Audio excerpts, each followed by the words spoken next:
Hi, I'm Jeffrey Berenstein, and today I will be talking to Randolph Regal. Randolph Regal is a clinical associate professor of pharmacy and a clinical pharmacist at Michigan Medicine. Dr. Regal played a critical role in working with our IBD group to make tofacitinib available for ulcerative colitis patients admitted with acute severe UC. So I felt that his insight into the process and into tofacitinib would be very valuable to the readers of the recent article accepted to clinical gastro and hepatology. So thank you for joining me. So first question, what was your initial thought when Dr. Higgins approached you about using off-label high-intensity tofacitinib in ulcerative colitis patients in 2017 before it was approved for this disease? Yes, thank you very much, Jeff. I was excited for this on two different fronts, one pharmacoeconomic and the other was just pragmatic. But it just so happens right around that time, Pharmacy Administration was sending me notes of warning about our escalating costs on infliximab therapy. And in particular, one of the things they noticed when they had the sagacity to break it down, much to my chagrin, they were noticing that the 10 milligram per kilo therapies were as common as the 5 milligram per kilo therapies. And of course, I knew what was going on at the time because we were using a lot of those 10 meg per kilo doses of infliximab for I guess it's called the accelerated induction treatment. And that's when a patient comes in with severe ulcerative colitis and it looks like they're heading towards a colectomy. We do this protocol where we'll give as 10 megs per kilo, and then in as little as 3 days, depending on clinical response, we can repeat another 10 meg per kilo dose. And I'm going to talk about the cost ramifications of that in a moment. But I was really excited about the possibility of looking at something other than infliximab to replace, to be used in these induction therapies. So, and the second was just pragmatic. I mean, anytime you can find an oral therapy that as an alternative to an intravenous, and we see this a lot in oncology, hematology now, right? A lot of oral drugs have taken the place of those intravenous drugs. And if it makes good clinical sense, it's certainly worth a try. So I had no compunctions whatsoever when I met with Peter at giving this a shot. The only thing was, we went through the pharmacology of the drug.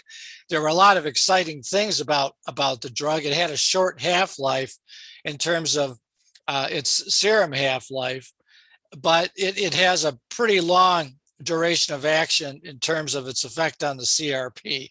So it looked like a drug that would be a good candidate for induction therapy. All we had to do was work out, what dose are we going to use? So we said, well, how about 10 TID? We'll just go up one increment, right? So at that meeting, we decided that what would happen is he would encourage other members of the MedGI team to use this in certain circumstances. Of course, anti-TNF alpha refractory patients.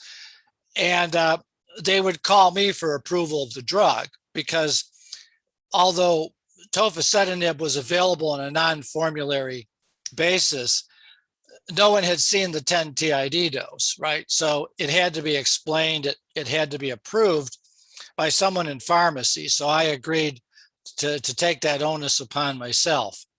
And I think you'll see the results in a moment. Very forward thinking, though. I really appreciated him involving me in this. Well, great. And you kind of touched on this a little bit, but how do those costs of tofacitinib at the 9 doses of 10 milligrams 3 times a day compared to the inpatient infliximab, both the 1 dose and the accelerated dose that you had talked about? Yeah, sorry to throw all these numbers out at you without a graphic, but if you remember that a 10 milligram dose of tofa costs about $80. And so during the induction phase, the 10 TID, the actual hospital cost is about $240 a day. We typically do the induction for about 3 days, give or take, right? So for the first 3 days, that's $720 for induction. And then after that, we go to the 10 BID dose, which is $160 a day. So even if you have, say, a 10-day length of stay, going from the 10 TID to the 10 BID, you're still not even expending $2,000 in actual drug costs. Now, I'll compare that with the aforementioned a rapid induction regimen with infliximab, for instance.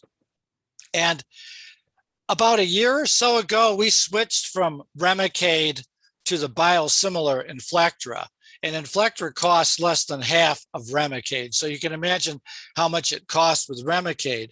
But a single average 10 meg per kilo dose of Inflectra, assuming the patient is 80 kilos, is about $4,000 a dose. So 10 megs per kilo, $4,000. If we repeat that 3 days later, as often we do, and that's the protocol, that's another 4,000. So that's $8,000 right there, okay? So, and then occasionally we consider Entyvio, single dose, 300 milligrams, $6,300. And then finally there's Stelara for refractory cases. Depending on the weight of the patient, that's anywhere from $3,000 to $6,000. So, and these are all costs, of course, which are eaten by the hospital under the DRG system. And we don't want to cost shift, because we want to make sure we have an equally effective and at least equally well tolerated drug. But in terms of the actual hospital costs, it does greatly reduce costs related to drug therapy for induction in these severe UC patients. Very interesting. And just to clarify, that's the cost of the drug and not necessarily the charges that the patient sees. Yeah, that's the acquisition cost for the University of Michigan. All those costs were our cost. The $80 per 10 milligram tablet was University of Michigan acquisition costs, correct? Gotcha. So you kind of touched on this as well, but did you experience any other barriers to adding tofacitinib to the inpatient formulary? The barrier wasn't adding it to the formulary as much. As you know, the drug is already FDA labeled for rheumatoid arthritis, psoriatic arthritis, juvenile idiopathic arthritis, and it was already approved also for ulcerative colitis, but not for induction, more for maintenance, right? So we engaged in a non-labeled or off-label use, but it was also being used by rheumatology occasionally for these other diseases. But because A, it was already FDA approved for several other diseases, including UC, and also B, because when Dr. Higgins and I presented this to the Pharmacy and Therapeutics Committee in March, we already had some preliminary data. Of course, you were involved in our, what was it, a 2019 publication where we looked at, it was only 4 cases. But the point is, we had something published that looked at somewhat at the efficacy and tolerance of the drug in those situations.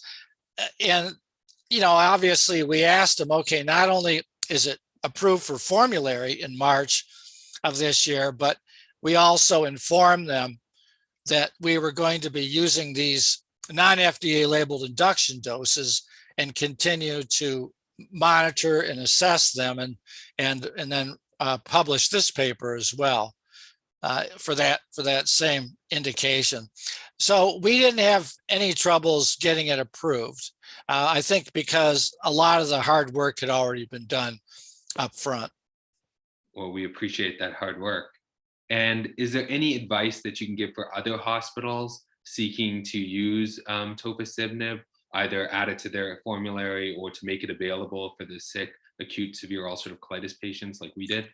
Right. In terms of hospital formulary approval, I really can't speak for the rheumatologist, but from a gastroenterology point of view, I think we need to be aware, of course, there's a recent black box warning on Tofacitinib, of course, with regards to the increase. I got the paper right here. Remember, I showed it to you guys. It's a black box warning regarding cardiovascular events and malignancies in patients on Tofacitinib versus those on TNF alpha inhibitors. But all that being said, the drug has been studied quite extensively. And I think I would say be bold. And in terms of gastroenterology, take a look at the data, take a look at our papers, and make the decision for yourself. But if you're looking for an oral induction agent for the treatment of severe ulcerative colitis, and even better, you're looking for something that might reduce your colectomy rates, I think it's something that's worth looking at. But what I would advise, of course, is that you have everything looked at preemptively and prospectively, right? I would look at the patients prospectively as well as retrospectively, see how they're doing. You kind of have to have a couple of champions who are willing to approve those non-FDA doses up front. You need some assessment before you decide to use it, because there are certain criteria they should meet, such as they probably should be TNF alpha refractory, for instance, right? And you want to scan for CYP3A4 interactions and so forth. So my advice would be take a look at it as an induction agent for severe ulcerative colitis. But have a clinical pharmacist and have a gastroenterologist work together and approve the drug up front and assiduously, monitor these patients and hopefully publish in the not too distant future after you implement that protocol. Well, that's great. That's really helpful to hear from the pharmacy side of things. And of course, he is talking about our recent publication in Clinical Gastro and Hepatology, looking at the use of induction tofacitinib for biologic-experienced patients admitted with acute severe ulcerative colitis. Obviously, this is a small retrospective study, but hopefully this will be considered hypothesis generating and is definitely encouraging, and hopefully we'll have more rigorous prospective randomized multi-center trials in the future to confirm our findings.